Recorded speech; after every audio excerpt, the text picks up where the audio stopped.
There's very few rooms or small areas in the Resident Evil franchise that are as terrifying or as memorable as the prison interior in Resident Evil 4. For surpassing its undeserved title of an action game, this room is the embodiment of horror games at their most atmospheric and uncanny in my opinion, and it's no wonder why it includes the most notorious unsolved mystery in the game, to date still being widely discussed for its shocking nature almost 20 years later. During the latter sections of the island, amidst the climactic and fast-paced 5-4, the game will take a massive step back and resort back to a silent and cold atmosphere after your physical interaction with Ada. You're almost immediately greeted with a path leading to a derelict and seamless small building. Initially inconspicuous, you may or may not even notice the cell windows representative of a typical prison.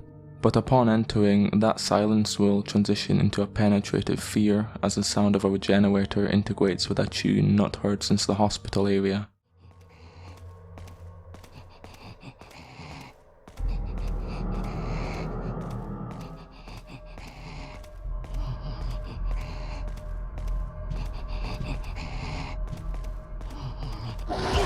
You'd be quick to either kill the Regenerator in a fight or flight response, or potentially search the abundance of appliances and scattered furniture for ammunition. But there's like this red bin on the left side of the room. Maybe it's some more Magnum ammo, maybe it's a fat juicy steak for Leon. So let's have a look.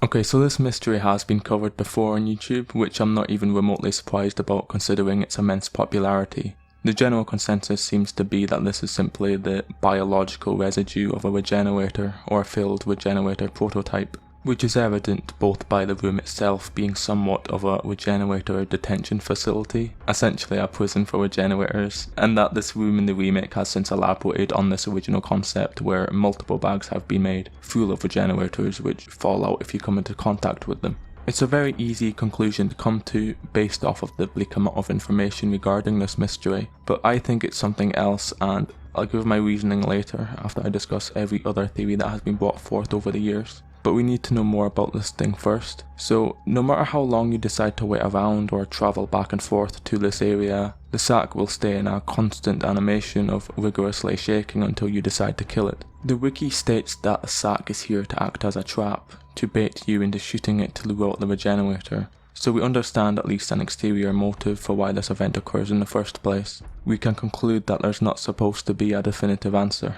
It's just a gameplay element with some shock value, so fire away in the comment section as always. I strongly believe that there's an in-universe answer for everything, regardless of developer intuition. Something or someone is inside of this sack and we have to figure out who. The last thing in relation to the sack itself is to use the infrared scope to see if the heat matches any other enemy type in the game. With this, it's easy to automatically distinguish that this isn't a Regenerator nor any common enemy type in the entire game. Although the body could be marginally warmer because it's enclosed inside of the sack, this couldn't be airtight, otherwise the creature would suffocate. Again, you can stay here for hours, the sack creature never dies unless you kill it yourself. The sacks aren't even liquid tight, blood can be seen emanating from the sacks in the adjacent rooms, so heat retention is impossible in this instance. It couldn't have been the enclosure of the bin either, because Ada passes through here seconds before Leon does, and we find out that she was actually the one who closed the lid on the creature. There isn't any sort of ventilation problem here which would explain this abnormality. There was no possible way that whatever was inside the sack could have naturally radiated such a temperature. This is a completely foreign entity from anything we normally see in Resident Evil 4.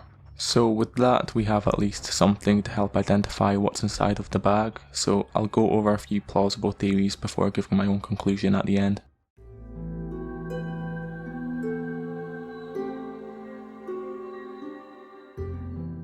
The Plagas parasite is a credible option for this mystery. In Lewis's Memo 4, coincidentally found in one of the cells, it stated that the parasites have exceptional adaptation skills and that they thrive in symbiotic environments. Because the parasites are trapped with whatever's inside, this could simply be the result of an exaggerated reaction. We know that adult parasites can survive for a while without the support of a living host, So this desperate struggle was merely a dying parasite's attempt to escape the sac and latch itself onto Leon. It makes a lot of sense, honestly. It would explain the reading of the infrared scope, as the last Plaga are the only things in the game besides lights that radiate this much heat. It would explain the creature's unnatural ability to flail around for such a length of time, and it would also match the other sacs in the area which look a lot like the aftermath of a Plagas' death. The only thing that I'm worried about here is that the death animation of this creature seems quite human. The expected torrent of fluid to stream from the sac is completely absent. Both Regenerators and the Plagas have very grotesque and extreme responses to death.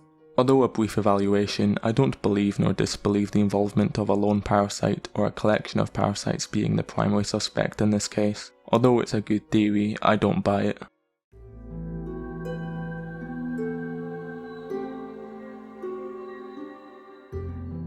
A disturbing theory that's going around is that the sac contains the remains of a child villager. To credit this YouTube video, which is the only other video on this topic, he mentions that the idea of a reanimated child could be what's inside of this bag. As everyone knows, the developer's idea to avoid violence against children in-game was very smart. Children cannot survive the final stages of a last Plagas infection. Only an adult host can sustain its growth into an adult itself. Although this doesn't necessarily disprove the possibility of this being the case, there's not anything else in the area that hints towards it, unfortunately. There'd be other small bags in proximity to this one. There wouldn't be what seems to be torture equipment throughout the cells. I think these other rooms are for detaining Regenerators, as a storage space for failed experiments committed at the hospital. It wouldn't make sense for a child to ever be anywhere near this military complex in the first place. And again, they're not keeping this thing a secret. Ada was just here and the lid was open. They'd be a lot more confidential for an atrocity such as this. I strongly believe that all of the children died very soon after Los Illuminatos was re-established, long before the events of Resident Evil 4. So when Lewis talks about human experimentation in his 4th memo, he's alluding to the adults that we've seen everywhere in the game. There's no possible way that this is a child Regenerator or a child in general.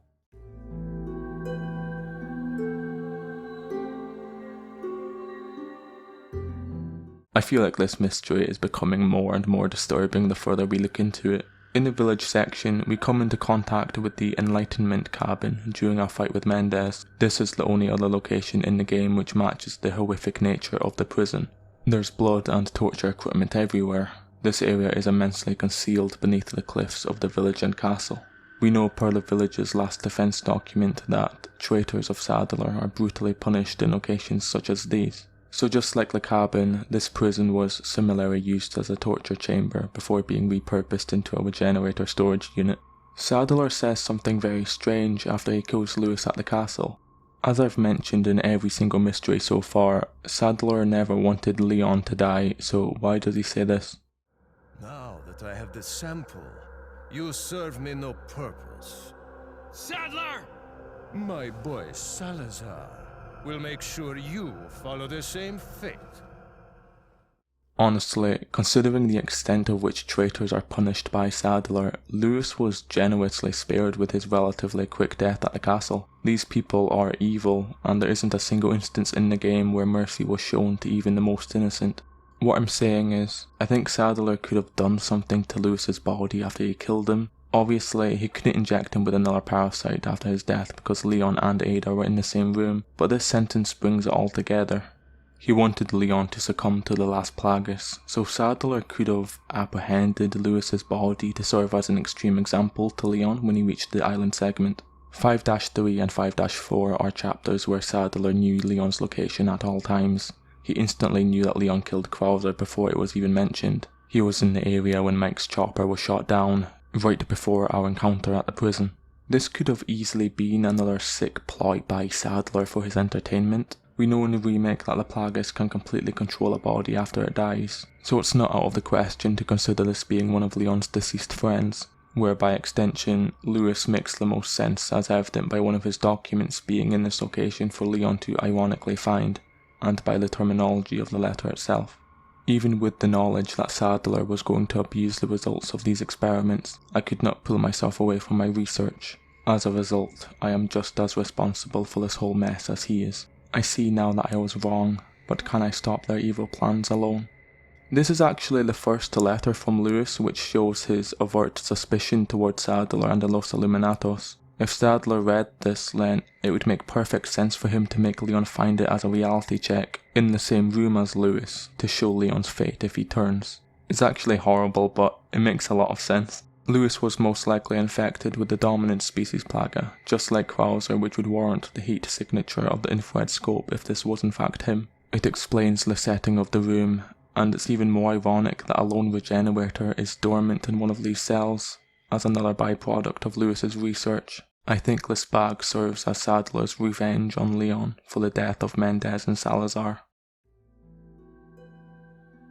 So that about sums up this mystery for me. I know that my conclusion was very dark, but when accounting for every piece of information I had, it made the most sense in my opinion. Once again, every possible theory on this topic is plausible, and I'm excited to hear your thoughts in the comment section. I think my next video will be on another game, potentially Silent Hill 2 or another Resident Evil, so thanks a lot for the suggestions as always. I'm just going to add another bonus theory at the end because I asked my brother what he thought it was and it was too good not to mention. Because these meat bags are obviously supposed to contain meat, presumably to feed the islanders originally. This is kind of foreshadowing in the beginning of the hospital where Leon states that he wants a fat juicy steak. So this is more like a weird manifestation, literally just a rotten piece of meat with a plaga inside of it.